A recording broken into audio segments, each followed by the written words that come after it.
saya Nanda Permatahati dengan NIM 2304082. Adanya saya di sini, saya akan membuat tugas video yaitu mata kuliah agama Kristen, di mana kami ditugaskan untuk mewawancarai satu pendeta dan dua teman yang beragama Islam dan Katolik. Di mana untuk mewawancarai pendeta, saya memilih untuk video call dengan pendeta saya yang ada di kampung, dan dua teman saya akan mewawancarai satu teman saya yang beragama Islam dan satu yang beragama Katolik. Selamat menyaksikan. Shalom Bu. Shalom, Sebelumnya bagaimana kabarnya? sehat. Jadi tujuan saya menghubungi Ibu adalah adanya penugasan dari dosen agama kami tentang mewawancarai baik gereja terdekat maupun gereja di mana tempat kita tinggal atau di kampung kita. Nah, saya memilih untuk mewawancarai pendeta gereja yang ada di kampung saya karena saya merasa lebih dekat dengan pendetanya atau dengan Ibu sendiri. Saya akan mengajukan beberapa pertanyaan jika Ibu berkenan sekiranya untuk dijawab. Yang pertama yaitu, bagaimana sejarah berdirinya gereja saudara atau gereja kita yang ada di Simpang Intan? Oke, saya akan kasih tahu bagaimana berdirinya gereja GTD yang ada di Simpang Intan. Gereja Tuhan di Indonesia atau yang disingkat dengan GTDI, Jemaat Simpang Intan, didirikan oleh Bapak Pendeta Victor Situmorang pada tahun 1992. Setelah beliau meninggal, dilanjutkan kembali oleh Bapak Pendeta Yosef Sitinjak, dan kemudian setelah Bapak Pendeta Yosef meninggal, dilanjutkan oleh Bapak Pendeta GM Manurung, dan setelah Bapak Pendeta GM Manurung dilanjutkan kembali kepada saya, yaitu DM Merdiana Parhusip sampai hari ini. Oke, Bu. Untuk selanjutnya yaitu bagaimana ajaran gereja kita atau GTD Simpang Intan tentang sikap terhadap agama-agama lain yang ada di Indonesia? Ya, tentu sesuai dengan ajaran kebenaran firman Tuhan, yaitu saling menghargai, tidak memandang buruk baiknya agama lain. Oke, untuk pertanyaan selanjutnya yaitu bagaimana ajaran gereja kita tentang kebudayaan yang ada di sekitar kita atau di Indonesia? Iya, menerima kebudayaan yang tidak melanggar firman Tuhan dan bisa saling bekerja sama dengan yang lain. Untuk pertanyaan selanjutnya yaitu bagaimana ajaran gereja kita tentang perkembangan ilmu pengetahuan dan teknologi serta bagaimana menyikapinya di era saat ini? Oke, cara gereja kita atau GTDI Simpang Intan menyikapi gereja yaitu menerima dan mendukung tentang perkembangan ilmu pengetahuan karena banyak membantu mengenalkan ajaran gereja kepada seluruh masyarakat, khususnya yang sulit dijangkau.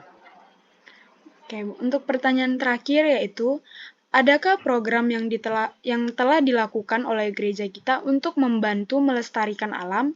Jika ada, sebutkan salah satunya, dan jika belum, apa alasannya?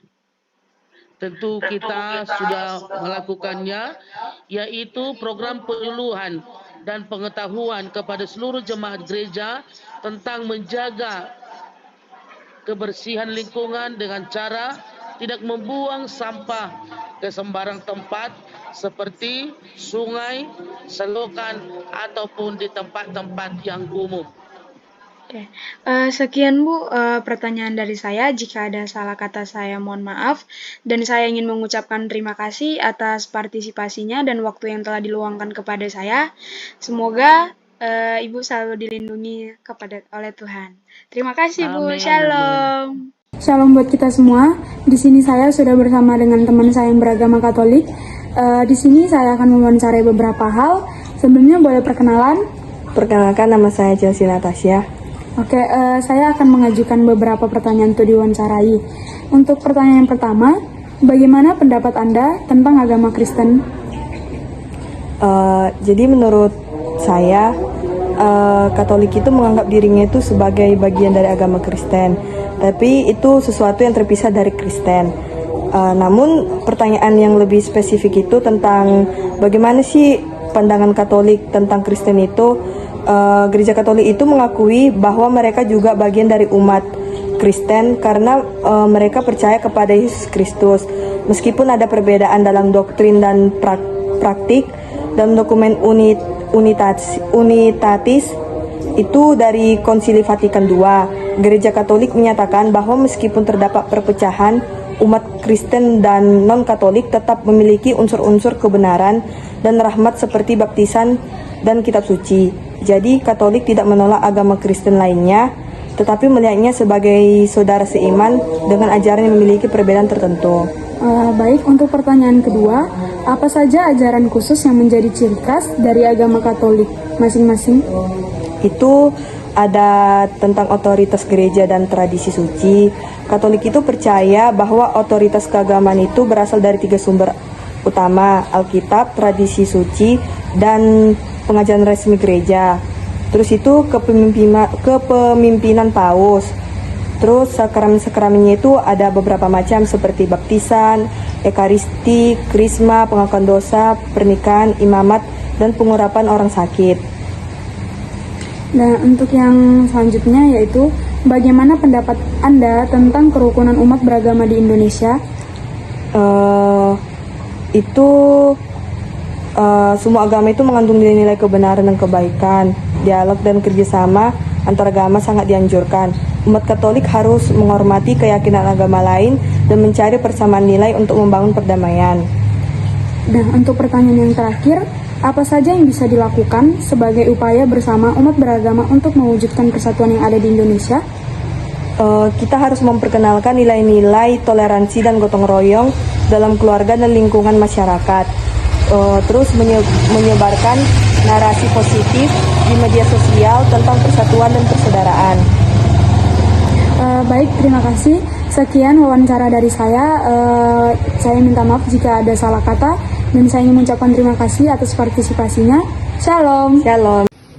Shalom semuanya. Perkenalkan, nama saya Nanda Permatahati.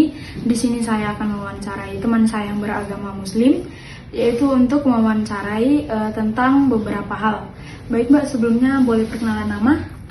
Boleh, perkenalkan nama saya Desi Pupitasari. Oke, sebelumnya gimana kabarnya, sehat? Baik, alhamdulillah. Jadi pada saat ini saya akan menanyakan beberapa hal, sekiranya dapat dijawab jika berkenan. Untuk pertanyaan pertama yaitu, bagaimana pendapat Anda mengenai agama Kristen? Oh, baik. Pendapat Islam tentang agama Kristen, Islam mengakui agama Kristen sebagai agama samawi yang diturunkan oleh Allah melalui Nabi Isa atau Yesus. Dalam Al-Quran, umat Kristen disebut sebagai Ahlul Kitab atau orang-orang yang menerima kitab suci. Kalau di dalam konteks Islam menghormati Nabi Isa sebagai Rasul Allah dan percaya bahwa beliau, namun Islam memiliki perbedaan teologis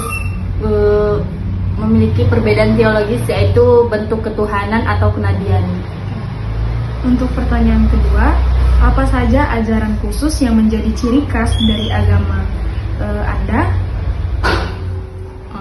Kalau ajaran khusus di agama Islam yang pertama ialah tauhid, kemudian ada sholat, zakat, kemudian ada puasa, kemudian ada haji dan Al-Quran. Untuk pertanyaan selanjutnya Mbak, bagaimana pendapat Anda tentang kerukunan umat beragama di Indonesia pada saat ini?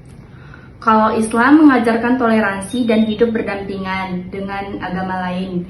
Dalam Al-Quran surah Al-Kafirun yang dimana agamamu untuk agamamu dan agamaku untuk agamaku. Untuk pertanyaan yang terakhir, apa saja yang bisa dilakukan sebagai upaya bersama umat beragama untuk mewujudkan persatuan yang ada di Indonesia? Mungkin banyak ya, salah satunya ialah dialog antar agama atau mengadakan diskusi dan dialog untuk saling memahami perbedaan dan kesamaan. Yang kedua itu bisa dengan cara gotong royong dan kegiatan sosial ataupun pendidikan toleransi. Oke, terima kasih Mbak untuk waktunya dan partisipasinya, dan maaf udah mengganggu waktunya mungkin ya Mbak. Sekian, wawancara dari saya. Saya mohon maaf bila ada salah kata ya Mbak. Jadi sekian wawancara dari saya, dan saya mengucapkan terima kasih kepada Mbaknya. Shalom. Terima kasih sudah menonton dan sampai jumpa. Bisa